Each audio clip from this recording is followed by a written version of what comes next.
So I had you add these two problems to the homework, and you'll see why in just a moment, because the way we're going to solve this is going to look a little bit different to how some of these have been looking. So this one, we have our bisector that cuts through and creates our red section and our blue section. So that means that the equation we build is going to be red piece over blue piece equals red side over blue side that we wrote down in the notes last time. So we will have red piece over blue piece. That is going to be x over 15 equals red side over blue side. Our red side is 12. To match up with x going on top, 12 is going to go on top. And to match up with the 15 going on the bottom, x plus 8 is going to go on the bottom. So that's our setup. Red piece over blue piece equals red side over blue side. And so now, just like with all the other problems we've done, we're going to get rid of our fraction by multiplying by what's on the bottom. So on the left, what's on the bottom? That's 15. Multiply by that on both sides. And on the right, what's on the bottom? As x plus 8. So we're going to multiply by x plus 8 on both sides. So 15's cancel, no more fractions. And we get x times x plus 8 equaling x plus 8's cancel, no more fractions. And we get 12 times 15 is 180. So then we will need to distribute and get x times x is x squared. Hopefully you know what that means. Plus x times 8 is 8x equals 180. And what that means, if you don't know what that means, it means we're going to have to factor to solve this one. So that means we're going to need to, if we're going to solve this with factoring, let's get it set equal to 0. Because that's what we do in our steps to solve by factoring.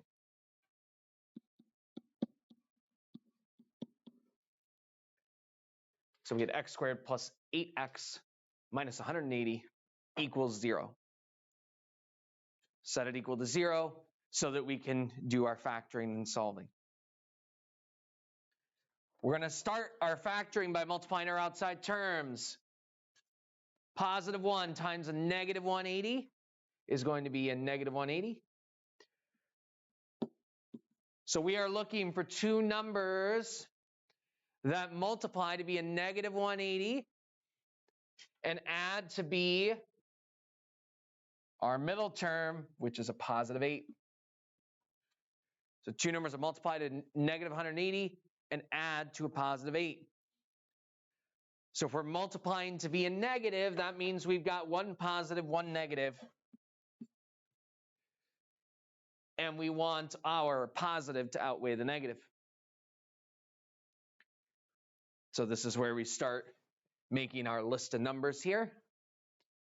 And we can make a pretty long list because 1's going to work, 2's going to work, 3's going to work, 4's going to work, 5's going to work, 6 is going to work, 7 is not going to work, 8 is not going to work, but 9's going to work, 10's going to work, 12 is going to work.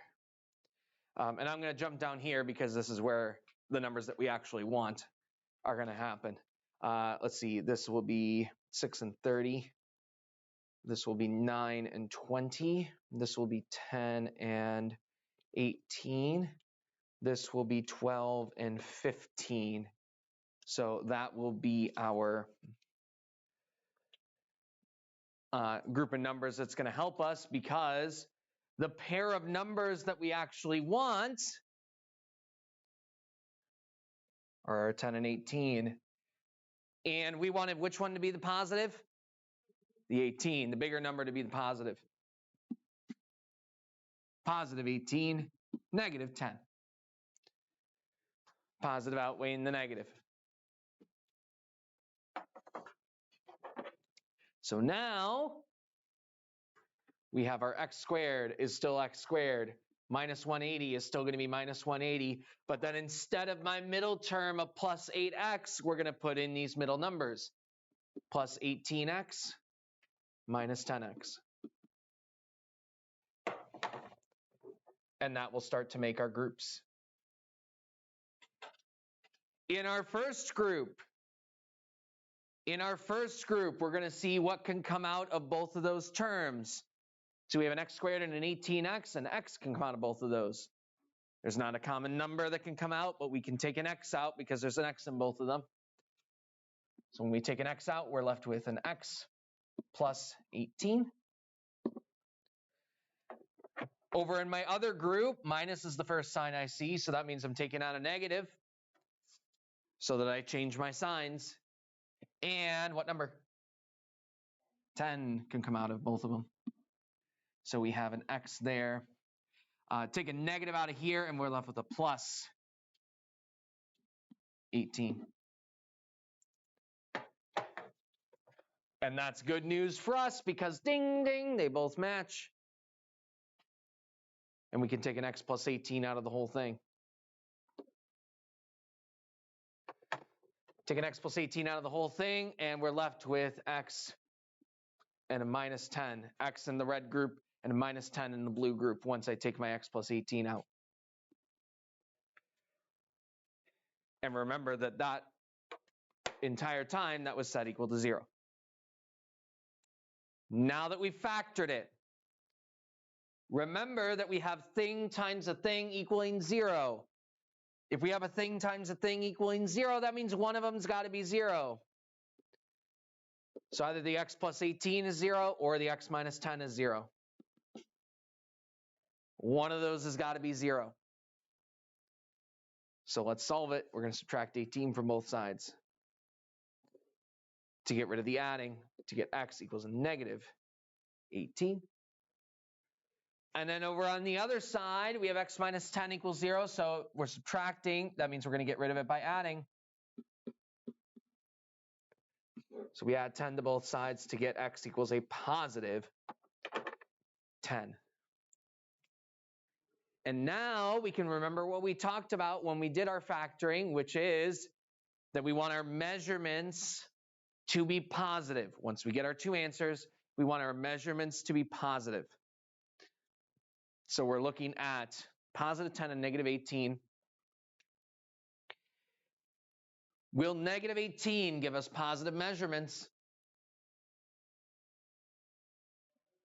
Well, we have x and x plus 8. And if I plug negative 18 in, neither of those are going to be positive measurements. Will 10 give us positive measurements? Yes, it will. This will give us a positive 10, and 10 plus 8 is 18. So that does give us our positive measurements that we want. So that means as far as our answers go, that we want 10 and we do not want the negative 18. So positive 10 works, negative 18 does not. So that's one example with the factoring that you're going to do on your worksheet. And then the other problem, you're also going to be factoring on that one. So let's give you an example to show you how that's going to work.